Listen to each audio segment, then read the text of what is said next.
Here we are going to learn the amazing facts about human face, body and words that how these reveals the deception. इंसान के बारे में बहुत ही हैरत अंगेज हकाइक कि किस तरह चेहरा, जिस्म और अल्फाज धोखाधड़ी का इंकशाफ करते हैं. Before proceeding further, welcome back to Eastern Psychologist and Assalamu alaikum to everyone who is watching the video right now. Deception को आइडेंटिफाई करने का पहला रूल है कि चेहरे की तरफ देखें. हमारे चेहरे ही ऐसे हैं जो बहुत सारी चीज़ों का इंकशाफ कर देते हैं. फॉर एग्जांपल, हम क्या सोच रहे हैं, क्या महसूस कर रहे हैं और क्या इरादा रखते हैं. इसी की एग्जांपल्स ले लें. अगर स्लेट जा हो तो इससे हमें ये पता लगता है कि सामने वाला काफ़ी सरप्राइज्ड हो गया है या शॉक में है. अगर हमारे फ्लेयर्ड नॉस्ट्रिल्स होंगे देन इट विल सजेस्ट कि हमें कोई गुस्सा आ रहा है या दुश्मनी का इरादा रख रहे हैं. देन ड्रॉपिंग आईलिड्स हमारी पलकें अगर नीचे की तरफ झुकी हुई हैं तो इसका मतलब कि या तो हम उदास हैं या फिर काफ़ी थक चुके हैं. इसके अलावा बहुत सारे पावरफुल मैसेजेस भी कम्युनिकेट होते हैं. जिस तरह अगर हम एम्बेरस हैं तो हम नीचे की तरफ देखना शुरू कर देते हैं. अगर हम फ्लर्ट कर रहे हैं तो या तो हम आसपास देखना शुरू कर देते हैं या फिर उस बंदे की तरफ लगातार घूरते रहते हैं. ये तो थे कुछ जाने माने और जल्दी से पहचान में आ जाने वाले फेशियल एक्सप्रेशंस, लेकिन इसी तरह के बहुत सारे थाउजेंड्स ऑफ एक्सप्रेशंस और मूवमेंट्स हैं जिनको रिसर्चर्स ने रिकॉर्ड किया है सालों ह्यूमन फेसेस को ऑब्जर्व करने के बाद. हमारे फेशियल एक्सप्रेशंस बहुत ही रिलायबल इंडिकेटर होते हैं ट्रू इमोशनल स्टेट के, लेकिन इसके साथ साथ ये लाई स्पॉटर्स के बहुत ही अच्छे बेस्ट फ्रेंड होते हैं. हालांकि सारी झुकी हुई आईब्रोज या फिर लिप्स का टाइट होना ये जाहिर नहीं करता कि सामने वाला बंदा बहुत ही अनमोल सच बोल रहा है या झूठ बोल रहा है. एक ट्रेंड लाई स्पॉटर्स के बारे में मुकम्मल मालूमात हासिल करने के लिए हमें चेहरे की बहुत ही केयरफुल स्टडी करनी होती है, क्योंकि लाई स्पॉटर्स के लिए ये एक्सप्रेशंस जो होते हैं ना उनके बेस्ट फ्रेंड होते हैं. So careful study is very important.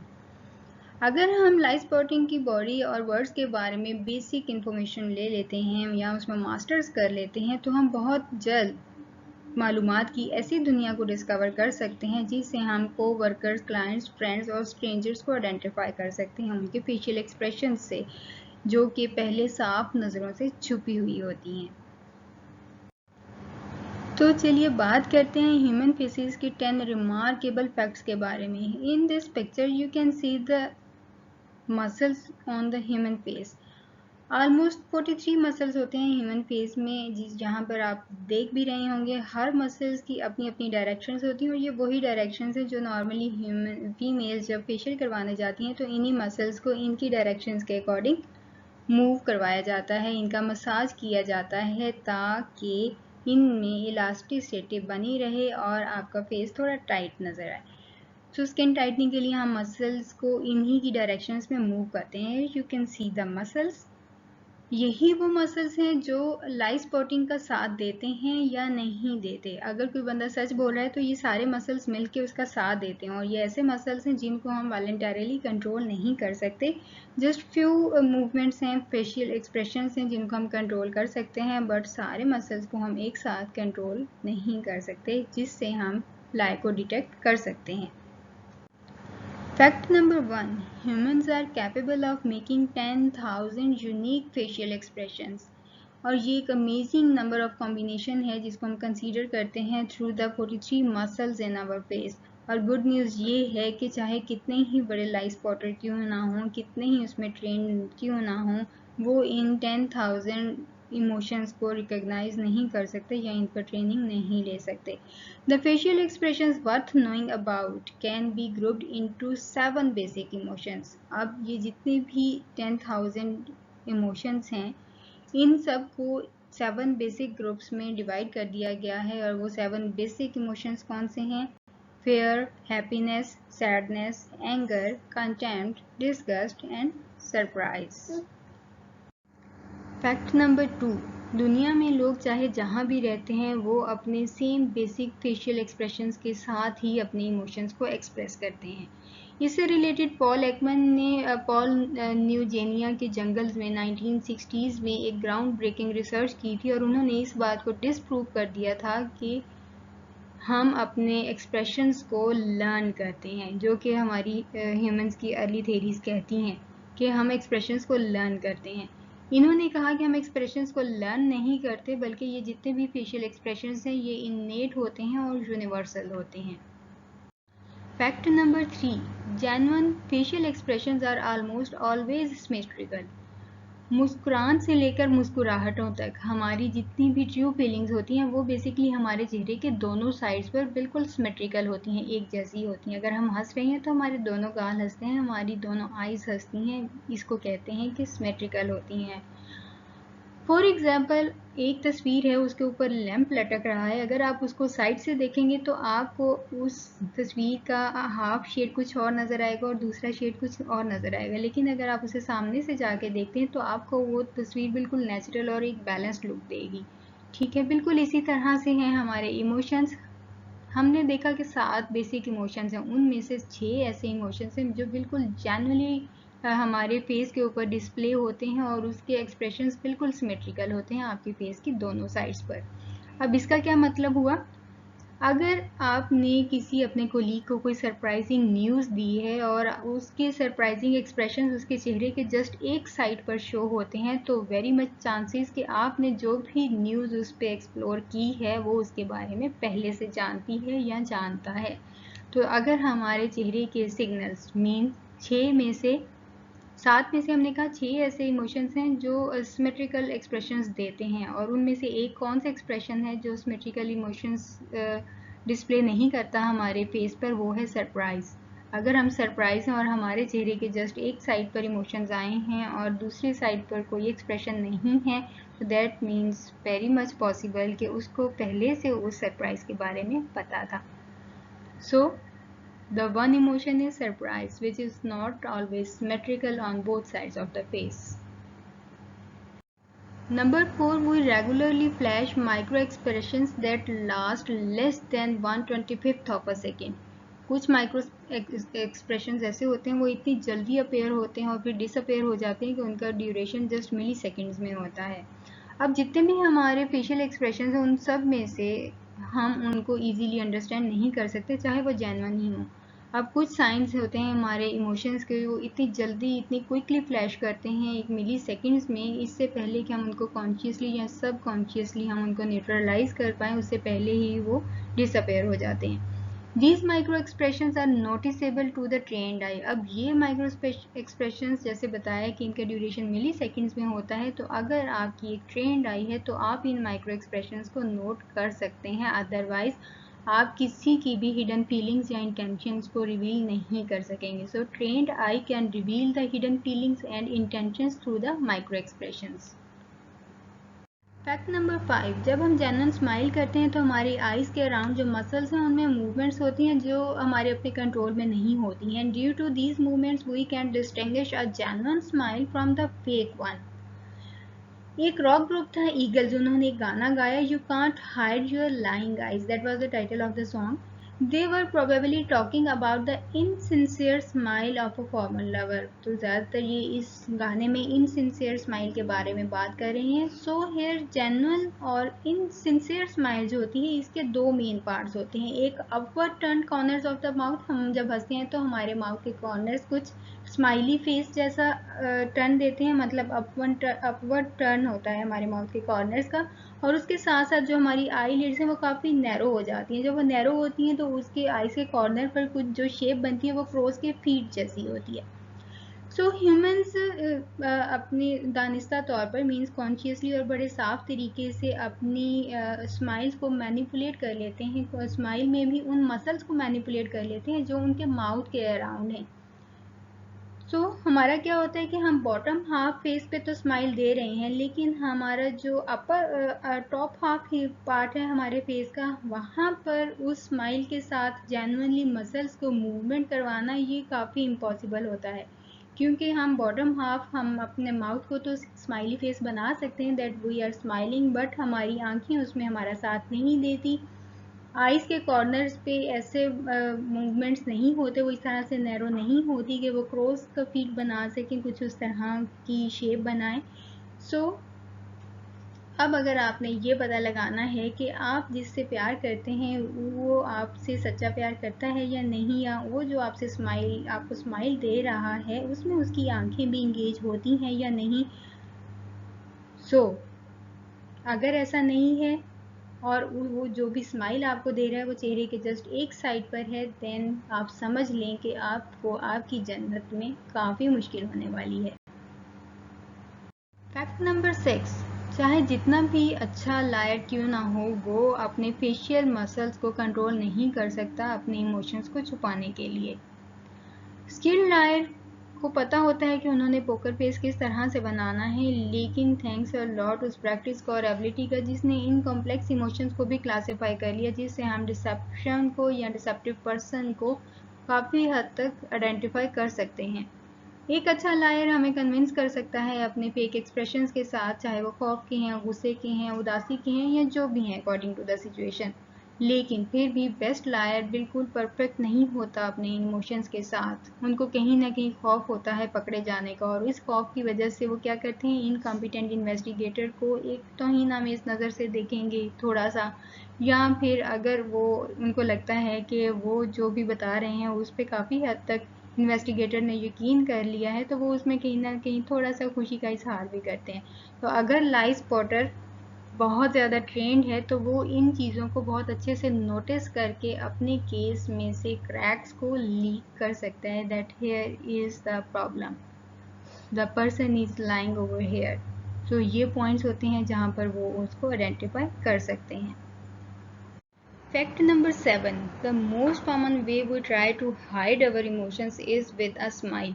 अब हमारे क्या इमोशंस और इमोशंस को लेके हमारी क्या फीलिंग्स हैं, उन फीलिंग्स को और इमोशंस को हम हाइड करके रखते हैं अपनी आर्टिफिशियल स्माइल के साथ। हम बार बार फ्लैश देते हैं आर्टिफिशियल स्माइल्स का। अब होता क्या है कि हमारे अंदर से कुछ सैड एक्सप्रेशंस आ रहे हैं, फीलिंग्स आ रही हैं, और उसके साथ साथ एम्बेरस्ड इमोशंस भी डिस्प्ले होने को करें, और हम इन सब चीज़ों को अवॉइड करने के लिए एक फोर्स्ड स्माइल अपने फेस पे बना के रखते हैं। जब हम ये फोर्स्ड स्माइल बनाते हैं तो हमारे फेस के बाकी सारे मसल्स उसका साथ नहीं देते। फैक्ट नंबर 8, जिस तरह ट्रू हैप्पीनेस रिवील होती है आईज से, इसी तरह ट्रू सैडनेस रिवील होती है by the muscles of the chin. 10 में से सिर्फ 1% ऐसा है जो अपने कॉर्नर्स को, लिप्स के कॉर्नर्स को पुल डाउन कर सकता है like a sad emoji without moving their chin muscles. अब यहाँ पर एक एक्स्ट्रा चिन मूवमेंट एक आर्टिफिशियल पार्ट है फ्रॉन का। Frown means disapproved facial expressions, और उन्हें पता है कि अगर वो सैडनेस के साथ साथ चिन के मसल्स को भी मूव करेंगे तो उनके झूठ पर, उनके डिसेप्शन पर काफ़ी जल्दी यकीन कर लिया जाएगा। अगर आप देखते हैं कि उसकी सैडनेस में उसके चिन मसल्स भी इंगेज हो गई हैं, then there are much more chances that you are seeing an insincere display of sadness. Number 9, the most enduring myth about deception, that liars don't like to make eye contact, is false. Reality ये है कि truth Taylor जब आपको एक अपनी बात बता रहा होता है तो वो उसका आई कांटेक्ट ब्रेक हो जाता है as compare to liar person. In fact liars ज़्यादा देर तक अपने आई कांटेक्ट को एग्जिबिट कर सकते हैं और काफ़ी लंबे अरसे तक आई कांटेक्ट्स को मैच करके रख सकते हैं विदाउट ब्लिंकिंग देयर आइज़, क्योंकि उन्हें यकीन होता है कि अगर वो इस तरह से अपनी स्टोरी सुनाएंगे तो उनको अपनी स्टोरी पे यकीन दिलाने में इससे काफ़ी हेल्प हो जाएगी। लेकिन बदकिस्मती ये है कि ये मिथ के लायर्स इधर उधर देखते रहते हैं, ये आज भी परसिस्ट करता है, ये आज भी कंटिन्यू है इस मिथ पर यकीन, क्योंकि 72% of people in a large survey identified this action as a sign of lying. 72% people को सर्वे के दौरान आइडेंटिफाई किया गया कि ये साइन क्लैरिफाई करता है कि बंदा झूठ बोल रहा है अगर बंदा इधर उधर देख रहा है तो। Now, who knows that how many juries have convicted the wrong guy because a defendant who was nervous or embarrassed did not keep eye contact? अब आप में से कितने लोग जानते हैं कि जज ने गलत फैसला सुना दिया, गलत बंदे को सज़ा सुना दी, क्योंकि उनके ख्याल में जो डिफेंडेंट था वो काफ़ी ज़्यादा नर्वस था और एम्बेरस्ड भी था और उसका आई कांटेक्ट भी मैच नहीं हो रहा था। जस्ट इस बेस पर एक गलत बंदे को सज़ा सुना दी और जो सज़ा का हकदार था वो बच गया। आप में से कितने लोग जानते हैं इस तरह के फैसलों को? If you know then write that down in the comments. Fact number 10, जब हम सच बोलते हैं तो हमारे फेशियल एक्सप्रेशंस और फिजिकल गेस्चर्स दोनों नेचुरली एक साथ एक्सप्रेस होती हैं, सिंक होती हैं एक दूसरे के साथ। चाहे हम धोखा दे रहे हैं या कॉमेडी कर रहे हैं, इसमें हमारी टाइमिंग बहुत इंपॉर्टेंट है। Timing is everything. अब आपको नोट ये करना है यहाँ पर कि फिजिकल गेस्चर्स और फेशियल एक्सप्रेशंस एक साथ अपेयर हो रहे हैं या थोड़ा बहुत टाइमिंग का डिफरेंस रह गया है। फॉर एग्जाम्पल, अगर हमें गुस्सा आया है और हमारे चेहरे पर भी एक एंग्री एक्सप्रेशंस हैं, तो हम उसके साथ साथ अपनी फिस्ट को भी टेबल पे ज़ोर से मारेंगे, तो दोनों चीज़ें एक साथ एक्सप्रेस हो गई। अब अगर आपको ये लगता है कि ऐसा नज़र आ जाता है कि उसके एंग्री एक्सप्रेशंस बाद में आए हैं और फिस्ट टेबल पे बाद में मारी है, या फिस्ट पहले टेबल पे मार दी है और एंग्री एक्सप्रेशंस पहले आ गए हैं, तो यहाँ पर कुछ गड़बड़ है। तो यहाँ पर यह आप कुछ अननेचुरल लगता है और डिसेप्टिव लगता है, क्योंकि जेन्युइन इमोशंस जो हैं वो ऑलमोस्ट सिमल्टेनियस, मतलब एक साथ इकट्ठे डिस्प्ले होते हैं। So here is a crack in the story. Facial expressions के बाद हम डिसेप्शन को रिवील कर सकते हैं थ्रू बॉडी लैंग्वेज। तो इस बात पर यकीन करना काफ़ी मुश्किल है कि हमारी जस्ट 7% कम्युनिकेशन वर्ड्स के थ्रू होती है। ह्यूमन ज़्यादातर कम्युनिकेट करते हैं बॉडी लैंग्वेज के थ्रू, और इस तरह एवोल्यूशनरी हिस्ट्री में भी होता आया है और आज तक हो रहा है कि हमारी ज़्यादातर कम्युनिकेशन बॉडी लैंग्वेज के थ्रू होती है। और रिसेंट स्टडीज़ ने भी यही कंक्लूड किया है कि हमारी बॉडी लैंग्वेज का 65% पार्ट इंक्लूड है इन द इंटरेक्शन, और उसमें से ज़्यादातर कम्युनिकेशन होती है non verbal, means 80% communication is non verbal. क्योंकि हमारा कल्चर बहुत ज़्यादा एम्फेसाइज करता है वर्ड्स पर और वर्बल रिस्पॉन्सेज पर, तो इसकी वजह से हम ओवरलुक कर जाते हैं उन पावरफुल मैसेजेस को जो हम बॉडी लैंग्वेज के थ्रू ट्रांसमिट करते हैं। सो हम इस तरह से दो अपॉर्चुनिटीज़ को मिस कर देते हैं जो कि दो डायरेक्शंस में जाती हैं। वो कौन सी अपॉर्चुनिटीज़ हैं? नंबर 1, हम प्रॉपरली ऑब्जर्व करने और अंडरस्टैंड करने में काफ़ी फेल हो जाते हैं कि हमारे कोलीग्स की, फ्रेंड्स की बॉडी लैंग्वेज क्या कर रही है। हम इम्पॉर्टेंट क्लूज़ को मिस कर देते हैं जिससे हम ये आइडेंटिफाई कर सकें कि हमारा कोलीग, फ्रेंड या ओफेंडेड क्या थिंक कर रहा है और क्या फील कर रहा है। और सेकंड पे क्या होता है, हम खुद अपने मैसेजेस जो हम दूसरों पे प्रोजेक्ट कर रहे होते हैं through our gesture, stance, handshake, posture and much more, हम उसको भी इग्नोर कर देते हैं कि हमारी फीलिंग्स और थिंकिंग्स किस तरह से इन गेस्चर्स के साथ या पोस्चर्स के साथ रिवील हो रही हैं दूसरे पर, हम उनको किस तरह से प्रोजेक्ट कर रहे हैं अपने एक्सप्रेशंस के साथ, हम उसको भी ओवरलुक कर देते हैं। इस तरह से अगर आप अपनी कोई वीडियो टेप बनाएं अपनी किसी भी मीटिंग की, तो आप खुद देख के एम्बैरस होंगे और आपको अपनी ऑब्वियस बॉडी लैंग्वेज नज़र आएगी कि आप किस तरह से आपकी verbal and non verbal language आपस में सिंक नहीं हो रही। लाई स्पॉटर्स के लिए बॉडी लैंग्वेज बहुत ही हेल्पफुल हो सकती है, क्योंकि लायर्स ज़्यादातर वर्ड्स की रिहर्सल करते हैं, वो अपने गेस्चर्स की रिहर्सल नहीं करते। जब भी कोई आपसे बात कर रहा है और उसकी बॉडी लैंग्वेज कुछ और कह रही है और उसके वर्ड्स कुछ और कह रहे हैं, then you may know that you are not getting the whole truth. अगर लाई स्पॉटिंग फेस और लाई स्पॉटिंग वर्ड का आपके पास एक अच्छा नॉलेज है, तो हम अनयूजुअल बिहेवियर्स के क्लस्टर्स को आइडेंटिफाई कर सकते हैं। जब लफ्ज़, हमारे एक्शंस और हमारे एक्शंस एक साथ सिंक नहीं होके आते, तो हम बहुत अच्छे से लाई स्पॉटिंग को आइडेंटिफाई कर सकते हैं। अब हम जानते हैं 10 बॉडी लैंग्वेजेस को जो डिसेप्शन को रिवील करती हैं। Hot spot number 1 is the head. अब हम सबको पता है कि हमारी सेंसेशंस मीन्स हमारे एयर्स, नोज, माउथ, आइज़ का सेंटर हमारा ब्रेन होता है, और उस ब्रेन का एक अपना माइंड होता है। हम कंसंट्रेशन किसी और चीज़ पे कर रहे होते हैं और हम स्टोरी किसी और तरह से बना रहे होते हैं। फॉर एग्जांपल, हम सर यस में हिलाना चाहते हैं लेकिन हमारे मुंह से अल्फाज नहीं के निकलते हैं, या वाइस वर्सा। तो अब क्या होता है, हमारी हेड की मूवमेंट्स अपने हिसाब से चल रही होती हैं। तो इस तरह की काफ़ी सारी एग्जांपल्स आपको टेलीविज़न इंटरव्यूज़ में भी देखने में मिलेंगी, और आप देख के अमेज्ड हो जाएंगे कि किस तरह अक्सर इसको यूज़ किया जाता है, और आप कैसे अक्सर इसको देखते हैं कि आपके अल्फाज कुछ और कहते हैं और आपका सर किसी और मूवमेंट में हिल रहा है। आप यस कहना चाहते हैं but head is nodding no, and और अगर आप नो कहना चाहते हैं then head is nodding yes. तो यहाँ पर अगर कहीं पे मिसमैच हो जाता है इन वर्डिंग्स में और इस हेड की मूवमेंट्स में, then there is a crack in the story. Hot spot number 2 is the face, our nervous tics. जब हमारे झूठ का स्ट्रेस थोड़ा बढ़ने लगता है तो हमारे नर्वस टिक्स की फ्रीक्वेंसी काफ़ी ज़्यादा इंक्रीज हो जाती है। अब नर्वस टिक्स क्या है? नोज स्क्रैच करना, एयर टगिंग करना या पुल करना एयर्स को, देन माउथ कवरिंग आ जाता है। अगर आप फेशियल एक्सप्रेशंस को समझने में ज़ीरो हैं, आप फेशियल एक्सप्रेशंस को नहीं समझ पाते, तो फिर आप इस तरह के फिगटिंग एक्शंस को भी नोट कर सकते हैं, मींस इस तरह के नर्वस टिक्स को नोट कर सकते हैं। अगर आपका बेसलाइन असेस कर रहे हैं आप किसी पर्सन के बिहेवियर को जिससे आप बात कर रहे हैं, तो इस तरह के आउट ऑफ प्लेस गेस्चर्स को आप इजीली स्पॉट कर सकते हैं, क्योंकि हमारा जो बिहेव है और जो गेस्चर्स हैं वो कुछ मैच नहीं कर रहे। गेस्चर्स देना नहीं चाहिए लेकिन पर्सन गेस्चर दे रहा है, so spot that gesture.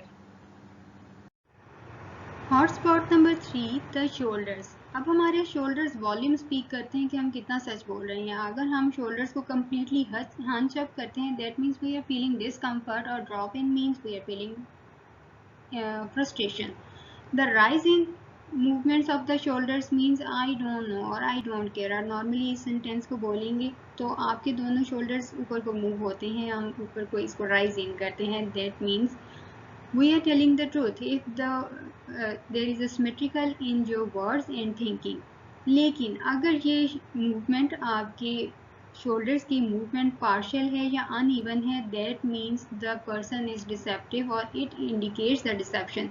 Genuine shrugs जो होते हैं वो कम्प्लीटली सिमेट्रिकल होते हैं आपकी वर्डिंग्स और थिंकिंग्स के साथ, लेकिन अगर ये अनइवन है और पार्शियल हैं, that means the liar is telling the lie. तो लायर्स इस तरह के अनसर्टन हाफ श्रग्स देते हैं, अनकॉन्शियसली ये मूवमेंट्स होती हैं जब आप उनका इंटरव्यू कर रहे होते हैं, जिसका जस्ट एक फ्लैश होता है just for the milli seconds.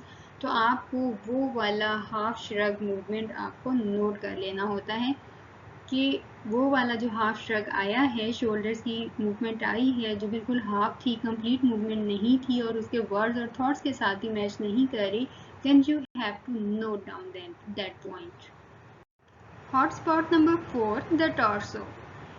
ये एक बिल्कुल नेचुरल बात है कि हम बात करते दौरान अपनी बॉडी को मूव करते हैं। एक ट्रूथफुल स्टोरी का एक्सपेक्टेड पार्ट होता है कि हम या तो पीछे की तरफ झुक जाते हैं या फिर किसी पॉइंट पर बहुत जोर देना हो तो हम थोड़ा आगे की तरफ बढ़ जाते हैं।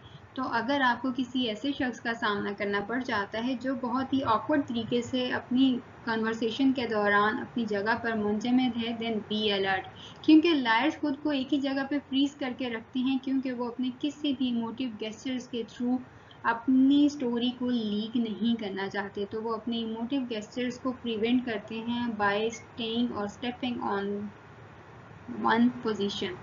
थोड़ा बहुत मूव करते हैं, ज़्यादा नहीं करते।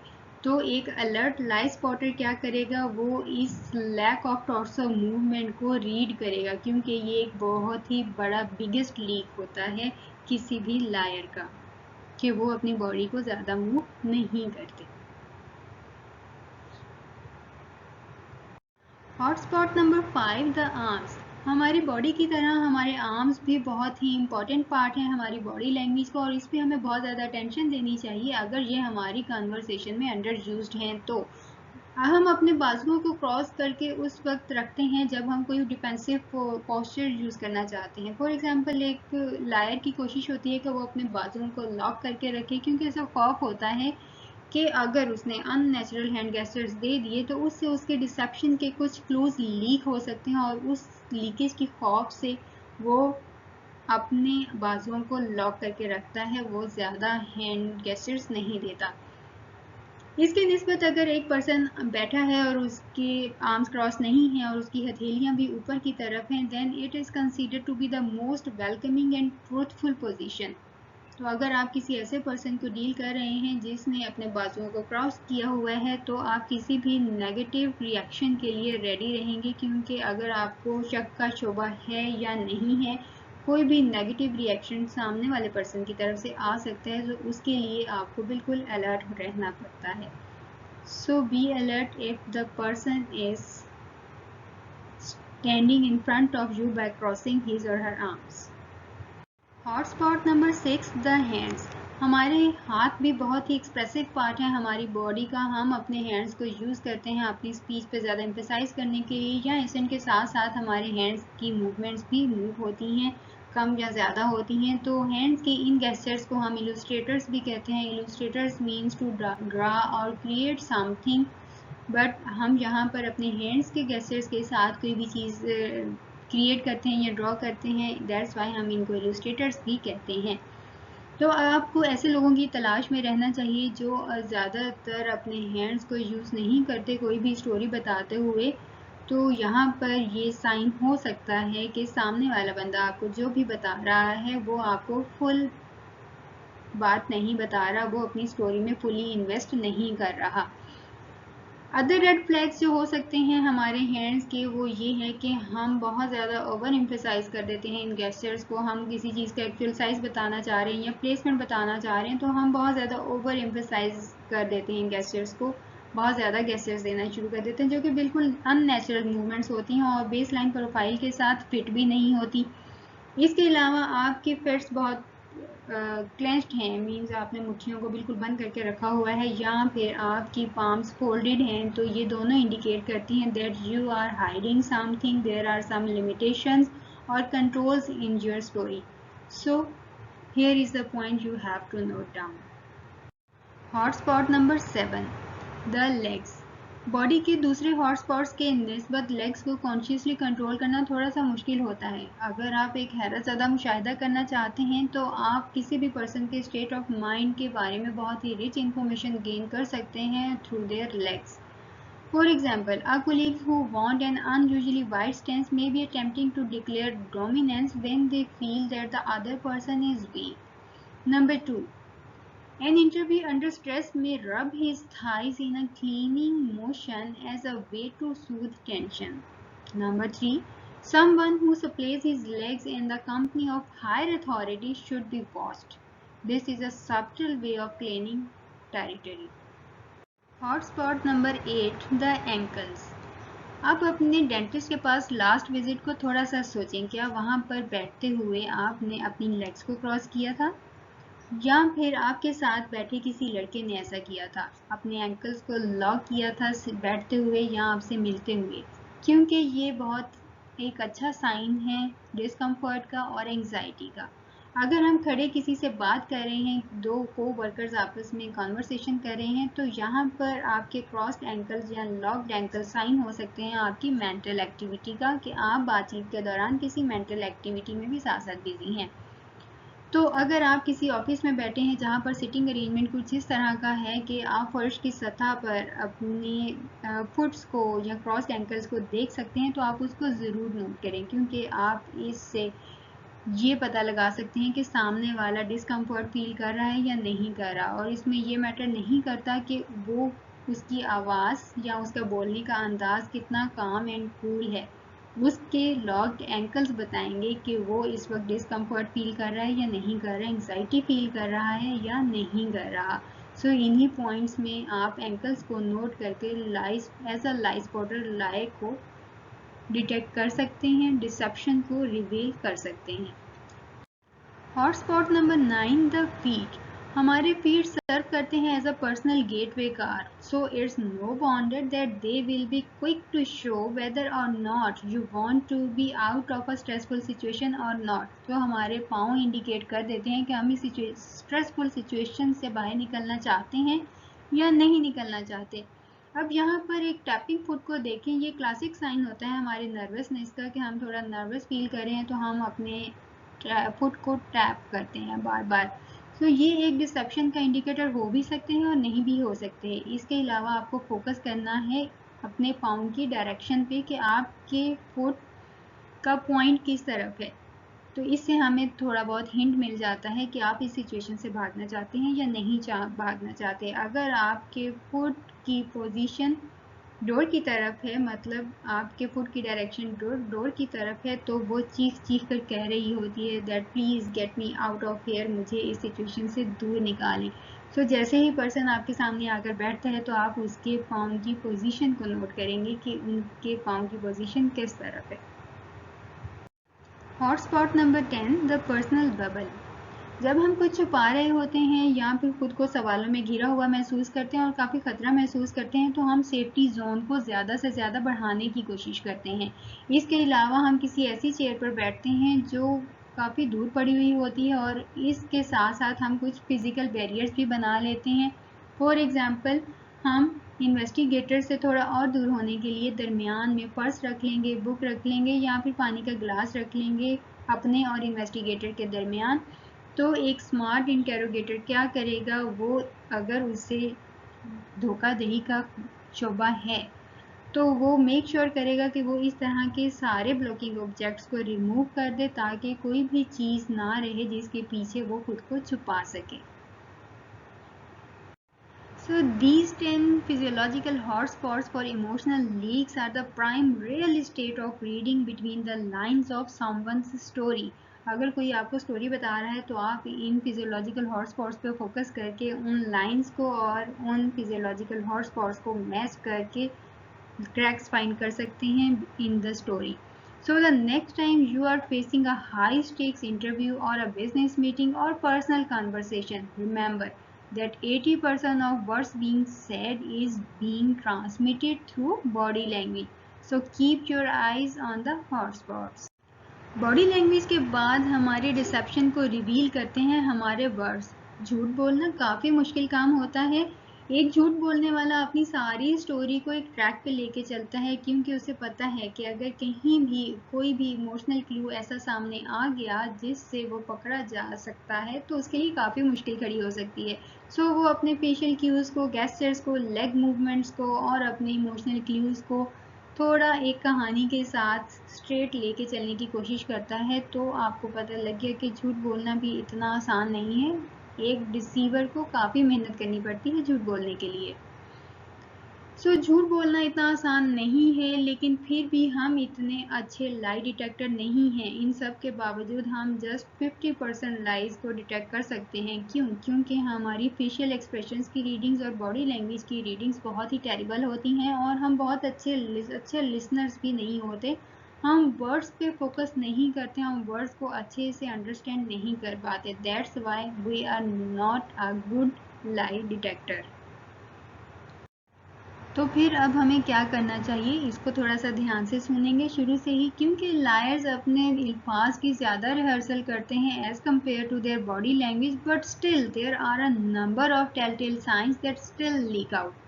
वर्ड्स की चॉइस से लेकर वर्ड टोन तक अपनी स्टोरी में जितने भी हमारी वर्ड चॉइसेस होती हैं या वोकल टोन्स होती हैं, एक ट्रेंड लायर स्पॉटर को इसमें बहुत से वर्बल क्लूज मिल सकते हैं जिस पे वो वर्क कर सकता है.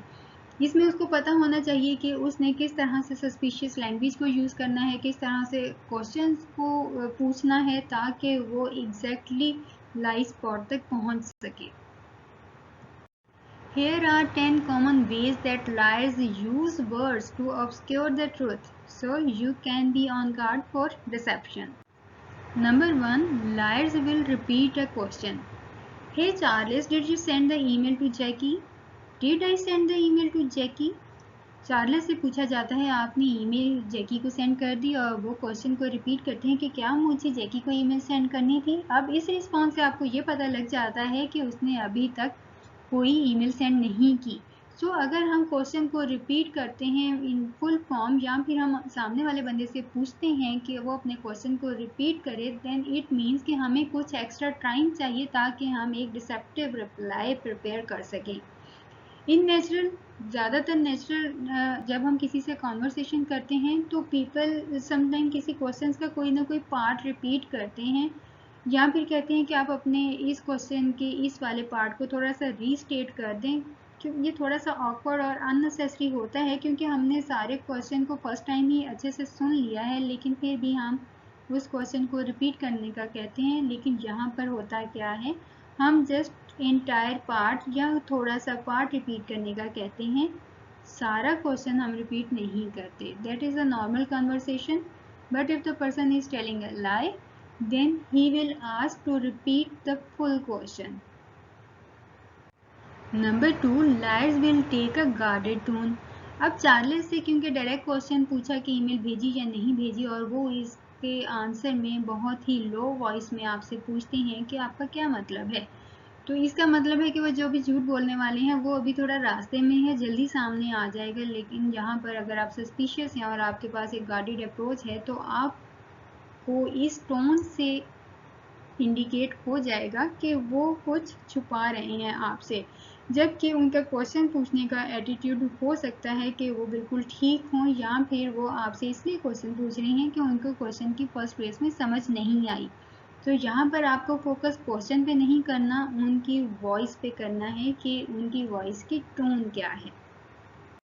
Number 3, lawyers would not use contraction in their denials. झूठ बोलने वाला कभी भी अपने इनकार में रिडक्शन नहीं करता। बिल क्लिंटन ने इसकी बहुत ही क्लासिक एग्जाम्पल दी है जिसको इंटेरोगेटर्स कहते हैं non contracted denial. For example, जब किसी से कुछ पूछा जाता है, एक क्वेश्चन है और उसके आंसर में एक बंदा आंसर देता है that I did not have sexual relation with that women.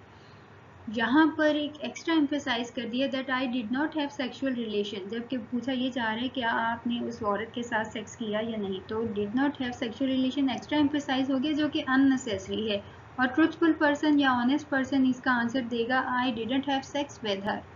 तो यहाँ पर इन स्टेटमेंट से आप अंदाज़ा लगा सकते हैं या इन पॉइंट्स को नोट कर सकते हैं कि उन्होंने अपने डिनाइल पे एक्स्ट्रा एम्फेसाइज किया, अननेसेसरी एम्फेसाइज किया या नहीं किया। नंबर 4, लायर्स अपनी स्टोरी को बिल्कुल एक ही क्रोनोलॉजिकल ऑर्डर में ही आपको सुनाते हैं। आप जब भी पूछेंगे वो एक ही ऑर्डर में सुनाएंगे, क्योंकि वो नहीं चाहते कि वो इस डिटेल के अलावा किसी और चीज़ पर चले जाएं, क्योंकि इससे वो पकड़े जा सकते हैं और उनके पास सोचने के लिए और भी बहुत कुछ होता है स्टोरी के अलावा। लेकिन जब हम किसी सच्चे इंसान से कोई बात पूछते हैं और वो बंदा ट्रूथफुल होता है तो वो स्टोरी को रिमेंबर करके उसके साथ रिलेट करता जाता है, और जब भी आप उससे बात पूछेंगे तो वो उसकी एक स्ट्रिक्ट क्रोनोलॉजिकल ऑर्डर आपको उसकी स्टोरी में नहीं मिलेगा, क्योंकि ऐसा इसलिए है कि वो अपने इवेंट्स को याद कर रहा है और उसके साथ उसके इमोशनल कंपोनेंट्स भी चल रही हैं। तो वो ज़्यादातर अपनी स्टोरी जो भी आपको बताएगा वो अपनी उन इमोशनल मोमेंट्स के साथ लीड करता हुआ जाएगा और उस टाइम में खुद को फील करेगा और उसी के अकॉर्डिंगली वो आपको सारे इवेंट के बारे में डिटेल प्रोवाइड करेगा। जबकि एक लायर पर्सन ऐसा नहीं करता, आप उससे जितनी बार भी पूछेंगे वो एक ही ऑर्डर में अपनी स्टोरी को आपके सामने पेश करेंगे। Number 5, liars love euphemism. It's a human nature, ये ह्यूमन नेचर है कि हम खुद को किसी भी गलत काम में मुलविस नहीं करते जानबूझ के। बिल्कुल इसी तरह से जो झूठे लोग होते हैं इनके ऊपर भी ये बात बिल्कुल फिट आती है और उनकी पूरी कोशिश होती है कि अगर उन्होंने किसी को धोखा दिया है तो उनकी ये धोखाधड़ी पकड़ी ना जा सके, और अगर उन्होंने झूठ बोला है तो उनका पकड़ा ना जा सके। और इसके लिए वो हर मुमकिन कोशिश करते हैं और उसमें से एक कोशिश ये होती है कि उनकी लैंग्वेज काफ़ी सॉफ्ट हो जाती है।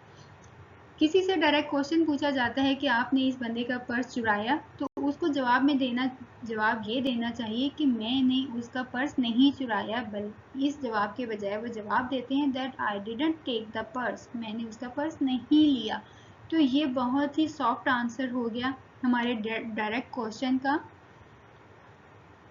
यहाँ पर इस तरह के आंसर्स में जहाँ पर सामने वाले की लैंग्वेज काफ़ी सॉफ्ट है तो यहाँ पर अपने डिसेप्टिव एंटीनास को आप रेज कर लें। Number 6, liar over emphasize their truthfulness. To tell you the truth honestly I swear to you, इस तरह की स्टेटमेंट्स ऐसी हैं जो ओवर एम्फेसाइज करती हैं हमारी ऑनेस्टी को। ये एक बहुत ही अच्छा चांस है हमारे पास जिससे हम ये आइडेंटिफाई कर सकते हैं that the other person is hiding something.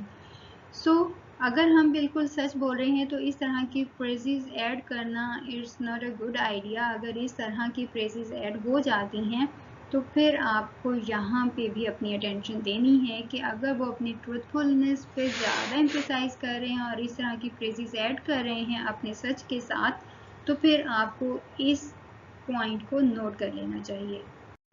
Number 7, lawyers avoid करते हैं प्रोनाउंस को या फिर उनके प्रोनाउंस काफ़ी कंफ्यूज होते हैं। वो use a fair amount of pronouns in a normal communication और conversation. They are a sign of comfortable speech, and when they disappear or may be misused by someone who is trying to be extra careful with his word, then it means they are telling a lie. अब lawyer किस तरह से pronounce को use करता है? For example, आपने मुझे उन घंटों का बिल नहीं दिया जिसमें मैंने काम नहीं किया। हालांकि अगर वो नॉर्मल बात कर रहे हैं तो हम प्रोनाउंस को कुछ इस तरह से यूज़ करेंगे कि मैं उन घंटों का बिल नहीं लेता जिसमें मैं काम नहीं करता। Number 8, lawyers use long introduction but skip over the main events. Introduction तो बहुत अच्छा करवाते हैं, बहुत लंबा करवाते हैं और उसमें बहुत सारी फैक्चुअल कंटेंट्स पॉसिबली एडिड होते हैं उस सारी स्टोरी के अंदर, लेकिन जो मेन इवेंट है उसको स्किप कर देते हैं। सो डिसेप्टिव इंडिविजुअल्स क्या करते हैं, बहुत ज़्यादा उस इवेंट के अराउंड जितनी भी डिटेल है, इंट्रोडक्टरी डिटेल, उसको बहुत ज़्यादा ऐड कर देते हैं, लेकिन अब उसके मेन इवेंट्स को स्किप कर देते हैं ताकि उनके डिसेप्शन को पकड़ा ना जा सके। सो केयरफुल लिसनर क्या करता है, वो उस सारी स्टोरी टेलिंग स्टाइल को पिकअप कर लेता है, वहाँ से पॉइंट्स निकाल लेता है और उसमें से जो मिसिंग डिटेल्स हैं उससे रिलेटेड स्पेसिफिक क्वेश्चंस करता है ताकि वो मेन इवेंट्स जिसको वो स्किप कर रहा है उसको पॉइंट आउट कर सके। सो हम स्टोरी टेलिंग स्टाइल को बेसिकली यहाँ पे पिक करते हैं कि वो किस तरह से स्टोरी सुना रहे हैं, इंट्रोडक्शन पे ज़्यादा फोकस है या फिर मेन इवेंट पे। Number 9, lawyers give very specific denial. जैसे हमने पहले भी डिस्कस किया कि ये अपने डिनाइल पे बहुत ज़्यादा ओवर एम्फेसाइज कर देते हैं। यहाँ पर जो एक्सपर्ट लायर्स होते हैं वो अपने अल्फाज बहुत सोच समझ के यूज़ करते हैं कि उन्हें क्या कहना है और क्या नहीं कहना, जबकि ट्रुथ टेलर को इस तरह का कोई इशू नहीं होता, उसके मुंह में जो आता है कैटेगोरिकल डिनाइल वो उसी तरह से उसको एक्सप्रेस कर देता है that I never cheated anyone in my whole life. मैंने कभी अपनी ज़िंदगी में किसी को चीट नहीं किया। लेकिन जहाँ पर अगर लायर की बात करें तो वो इन वर्ड्स को बहुत ही केयरफुल तरीके से यूज़ करेगा और बहुत ही स्पेसिफिक डिनाइल्स होंगे उसके हर बार और उस पर वो बहुत ज़्यादा एम्फेसाइज भी करेगा। Number 10, lawyers hedge there statements. हमने बहुत दफ़ा कोर्ट टेस्टिमनी में, पॉलिटिकल हियरिंग्स में या टीवी कन्फेशनल इंटरव्यूज़ में बहुत दफ़ा ये क्वालिफाइंग स्टेटमेंट्स को सुना है, जैसे कि as far as I recall, if you really think about it, what I remember is.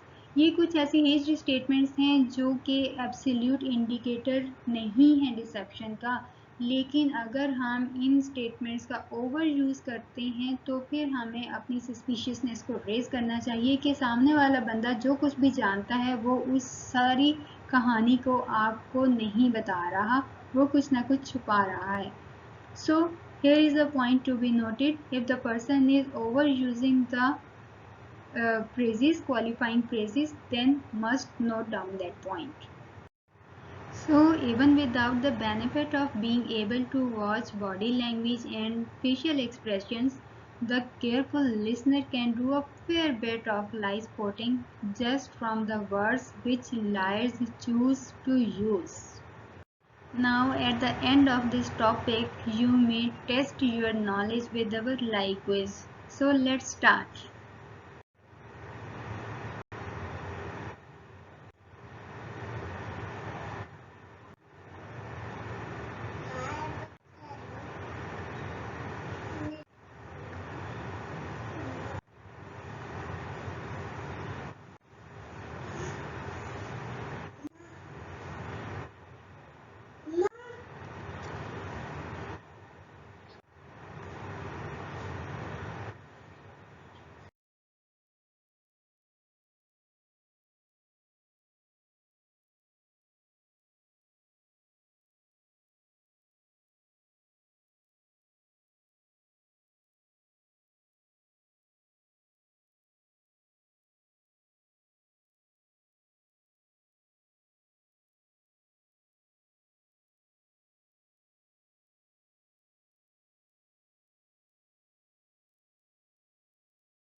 I hope कि अब आप बहुत अच्छे lie detector बन सकते हैं, but still if you have any question then write that down in the comments below, and if you like the video then give thumbs up और eastern psychologist को सब्सक्राइब ज़रूर कीजिएगा और वीडियो को like इसलिए करना है ताकि उन लोगों तक भी ये वीडियो पहुंच जाए जो एक अच्छे लाई डिटेक्टर बनने की तलाश में हैं। तो मिलते हैं अपनी नेक्स्ट लेक्चर के साथ। Till then bye.